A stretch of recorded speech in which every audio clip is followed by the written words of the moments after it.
Welcome back to the Decompression Authority podcast. I'm Dr. Chris Cameron, and today we're doing something a little bit different. For the first 6 episodes, we were focused exclusively on the spine, back pain, disc injury, sciatica surgery, all spinal territory, and that is the core of what I do. But today, I want to talk a little bit about knees, specifically a question I get asked more and more frequently these days. Can knee decompression actually help with bone-on-bone knee arthritis? This is important because knee osteoarthritis, that bone-on-bone grinding that so many people live with, is incredibly common. And the starting path that most patients are put on is anti-inflammatories, cortisone injections, physiotherapy, and eventually knee replacement surgery. But there's another option that most patients are never told about. And today, that's going to change. Let's start with the anatomy so we're all working from the same page. The knee joint is where the femur, your thigh bone, meets the tibia, your shin bone. And the patella, your kneecap, sits in front. Lining those bony surfaces is called an articular cartilage, a smooth, low friction tissue that allows your joint to glide and absorb load. Between the femur and the tibia, you also may have heard of the menisci. These are C-shaped cartilage pads that act as additional shock absorbers and stabilizers for the knee. Knee osteoarthritis is what happens when articular cartilage breaks down over time. The cartilage thins, becomes irregular, and in advanced cases, it wears away entirely, leaving the bone surfaces in direct contact with one another. This is that bone-on-bone description you may hear about from a medical doctor. Osteoarthritis of the knee is extraordinarily common. The global burden of this disease is estimated that over 300 million people worldwide are affected by knee arthritis. In Canada, it's one of the leading causes of disability in adults over 50, and with an aging population and increasing rates of obesity, these rates are going to rise. The conventional treatment for knee osteoarthritis follows a fairly predictable path. Lifestyle modifications like weight loss, low impact exercise, then NSAIDs for pain and inflammation, and cortisone injections for temporary relief. And when those stop working, total knee replacement. Knee replacement surgery can be effective for some patients, but it is a major surgical procedure with a recovery time measured in months, risks of infection and complications, and a replacement lifespan for the joint of only 15 years, there's some problems. So the question I want to address today is simple. Is there a meaningful non-surgical intervention that can reduce pain, improve function, and potentially delay or avoid the surgical pathway? The answer is yes, and it's called knee decompression therapy.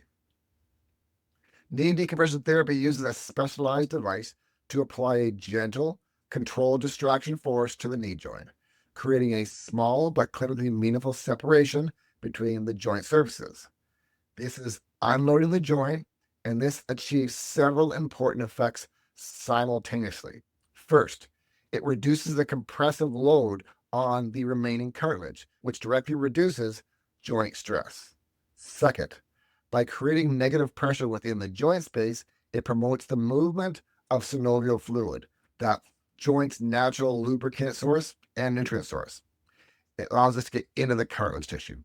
This matters because articular cartilage, like spinal discs, has limited blood supply. It depends on fluid movement and mechanical loading to receive nutrition. Decompression optimizes that process. Third, and this is where the research gets particularly interesting, there is an emerging amount of evidence that unloading the knee joint may slow the progression of cartilage decay and support the tissue's natural repair mechanism.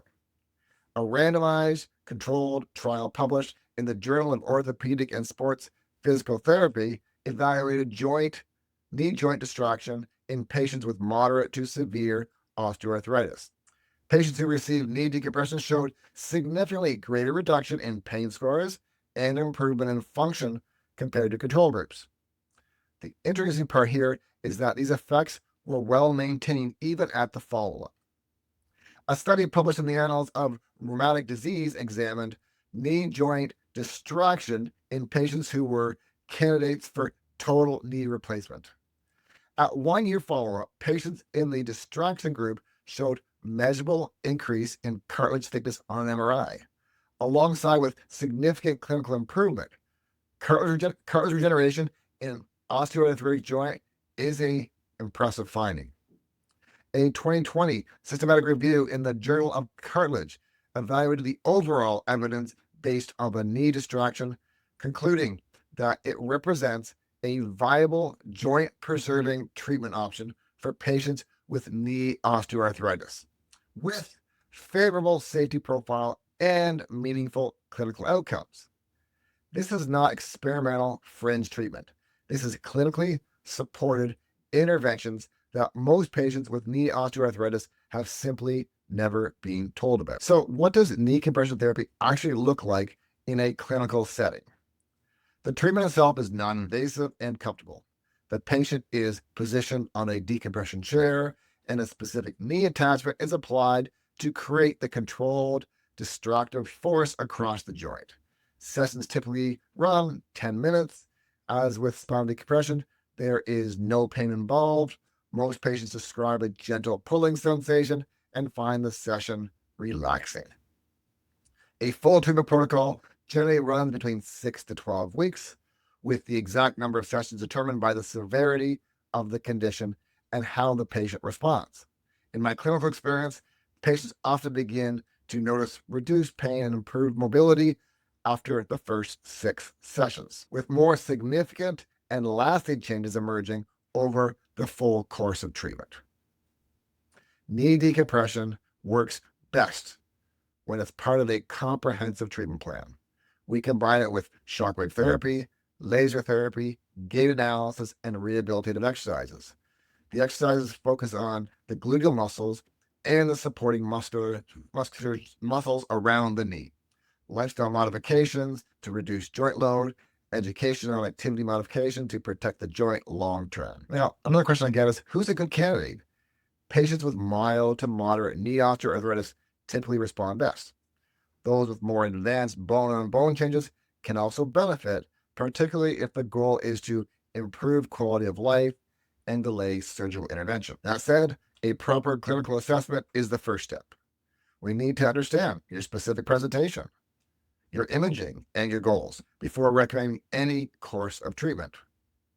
If you've been told you have your knee is bone on bone and surgery is the next step, I want you to know there is a conversation worth having first. If you're dealing with knee pain, whether you've been diagnosed with osteoarthritis, told your cartilage is worn out, or you're just trying to avoid knee replacement, reach out to Cameron Family Chiropractic.